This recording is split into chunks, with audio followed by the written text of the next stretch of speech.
All right, mate. Let's move on to the program design course.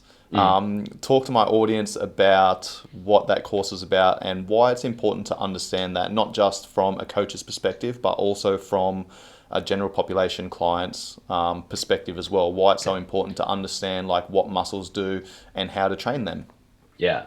Man, and I'll be honest, this is the course I didn't want to write. At least I didn't want to write it yet. I wanted to keep on with foundations and gut health and immune system, all that stuff. But I was hired to come out to a 3-day workshop and teach in a fairly large year-long program for another company.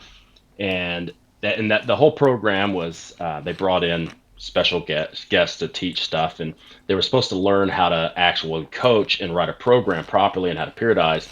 And it ended up being just a sales and marketing type of thing with very little teaching of how to coach and how to program. I'm like, okay, you're putting the cart before the horse. You can't just market and sell without a good product. If you do, then you're just going to spend all your time. You're just going to be a market and salesperson and not an actual coach. So after I did my seminar, a bunch of the students came up and said, "Look, I'm a bit lost here because this program is supposed to teach me how to actually train people and how to write programs, and I've not learned any of that except for your lecture." And I went, "Cool." And they said, "Will you write a program, a big giant comprehensive program for program design?" And I went, "I don't want to, but I guess I'm going to have Fuck. to." Yeah. And no one was writing how to train Gen Pop. It's all how to train athletes. I went, okay, so now I'm gonna have to write this. So it started as an eight week course, and now it's moved to like a 12 week, 12 modules. Um, and we were gonna do it initially if okay, you go through 3 times and you're done.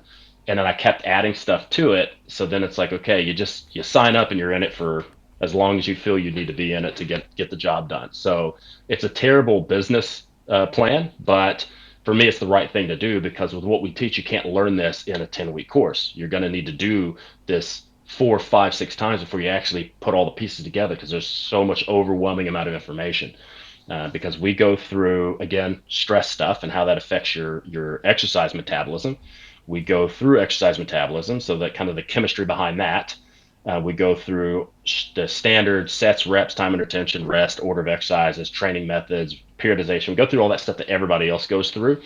But we layer on a lot of other stuff like how stress affects that, lifestyle affects that, how we don't talk a lot about nutrition, but we a little basic nutrition in there. So because we've got the other nutrition course, we go through stretching, mobility stuff. We go through how to get people out of pain, how to run structural balance, how to periodize stuff from horrible metrics, horrible pain, horrible structural stuff. Okay, how do we fix that really fast? And then how do we move from that GPP phase and move into more of an SPP specific conditioning or specific preparedness phase?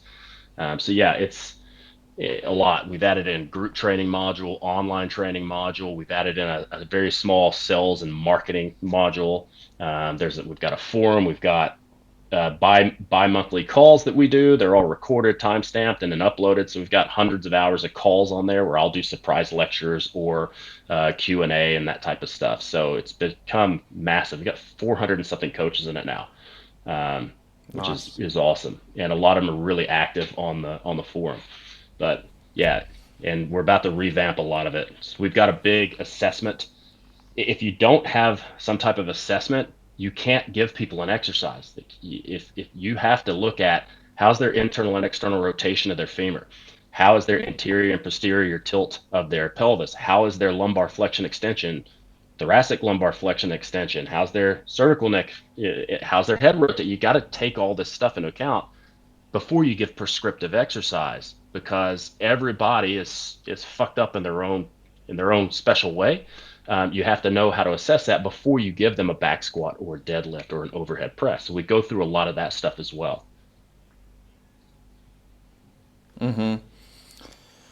Let's pause there on the assessments for a moment, because assessments, as you said, they're so fucking important, man. Like it gives you an understanding of where people have muscular imbalances and dysfunction, man. Like, you know, and a lot of the times when people, let's be honest, most gen pop clients, even athletes, have some form of chronic pain, Yeah. whether that's in the knee, the elbow, hip, back, whatever. And if we can understand that, muscles pull on bones to articulate joints or stabilize joints, like then we can understand that, hey, maybe one of these muscles is causing an effect up or down the chain, whether that muscle's weak or maybe that muscle's overactive. Like that has a flow and effect right throughout the kinetic chain. So Hmm. let's talk about that for a moment and how you use those assessments to then come up with your exercise that you're going to prescribe for people. Yeah. So, kind of layering on what you just said, like you may have an issue in one joint, but that's also going to affect everything else. So, if you think about the two things that are most important to people, oxygen and walking, right? If you can't get oxygen in, that your body's going to try to prioritize that. If you have some type of imbalance and a bone is out of a joint, your body's going to compensate to keep you standing and walking to be able to hunt for food and hunt for water.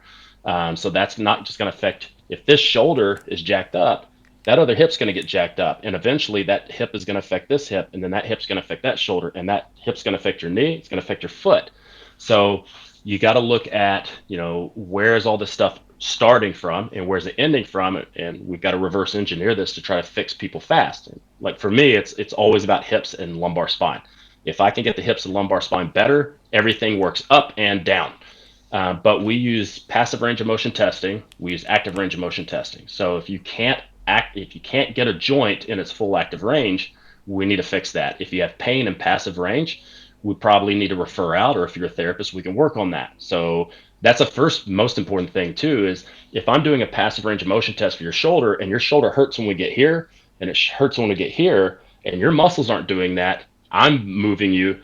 Okay, that's a problem because you're probably going to need to do more than what a coach can do. We're gonna probably send somebody in to get to a physio or an osteopath to figure out what's going on. Maybe they need an MRI, but we need to get them out of passive pain and before we can fix them actively. If they're in pain actively, then a lot of that stuff we can probably fix just by working on the T spine and working on the scapula, then working on the glenohumeral joint at the end.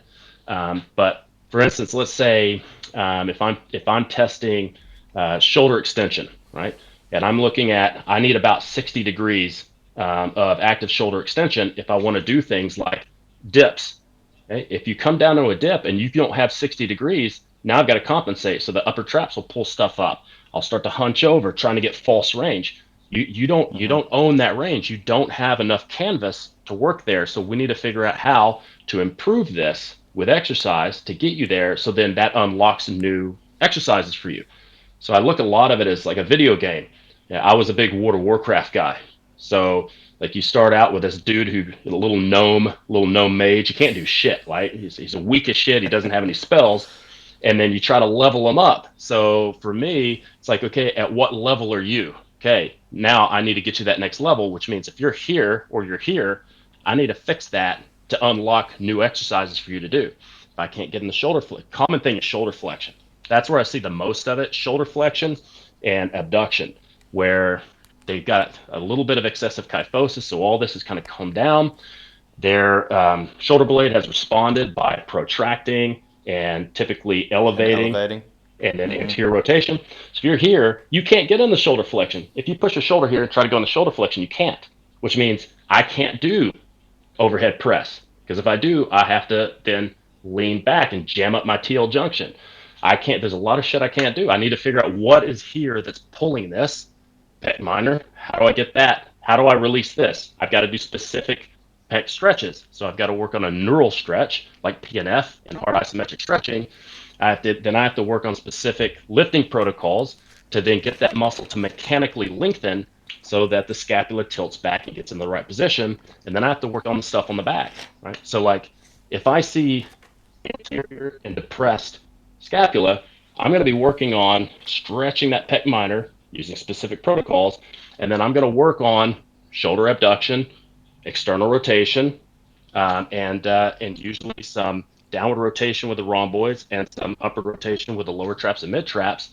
And then once this gets pulled back, I don't have a problem doing flexion or pressing overhead. I'm not going to have a problem with side laterals. I'm not going to be jamming up my acromion and my AC joint. But that Yeah. if I don't do a body reading, if I don't know how to look at somebody, if I don't know how to draw plumb lines on people and see if they're forward, if they're backward, if their shoulders forward, neck forward, I'm going to give them exercise that will be really good, if they had really good posture, but it's going to be really bad when they're trying to overhead press like this. Yeah. Yeah, that's a great point, mate. Like, I obviously work with a lot of fighters at Tiger Muay Thai, and those guys, they have this rounded forward posture, and Hmm. their jab hand, like their shoulder blade, is elevated, protracted, like, and it's I'm not going to give them overhead pressing movements, right? If I am No. going to press in a vertical manner, it's probably going to be like a landmine press. It's not going to be totally overhead. It's going to be probably a little bit more in front. But, I want to look at their mechanics. I want to look at their posture. And then, what most people don't consider is that the shoulder joint is actually four joints, like SC, AC, scapulothoracic, and then the glenohumeral joint. And people think that, like, I've got pain in the shoulder, the glenohumeral joint, like that's where it must be coming from. No, that's like the symptom. That's not the cause. The cause is you Yep. probably don't have good connection to the musculature of the back that are actually controlling the scapula and putting the scapula in the correct position with the is it scapulohumeral rhythm, Yeah. where the Well, humerus goes, the scapula should move alongside it. yeah, it should. So you should, and look, the clavicle should move as well. People don't think about the sternum and the clavicle. So if you're in this position and the clavicle's depressed and that pec minor's pulling everything down, it's going to be really difficult to then get the shoulder in the right position. So you kind of have to force it there. When you force it there, the humerus isn't rotating properly anyway. So now you're just slamming the head of the humerus into the acromion, slamming into supraspinatus. Your posterior delt, infraspinatus, teres minor aren't going to be working. And so people go, well, I'll just do a lot of external rotation. Well, if you're doing external rotation here, it's not working. It has to be here, and you don't want to have to hold it back there. You'll see people go, and they'll just set it back there. That's not going to work. That stuff needs to move, especially for fighters, jiu-jitsu guys, wrestlers, punchers. This stuff has to be able to move together. That they're not gonna get ready to punch somebody and go and set that scapula because they're going to be in that a kyphotic rotated position anyways because they're trying to protect their guts and they're going to be blocking and all that. I'm a horrible puncher. That's why I do jujitsu. I don't like getting punched in the face.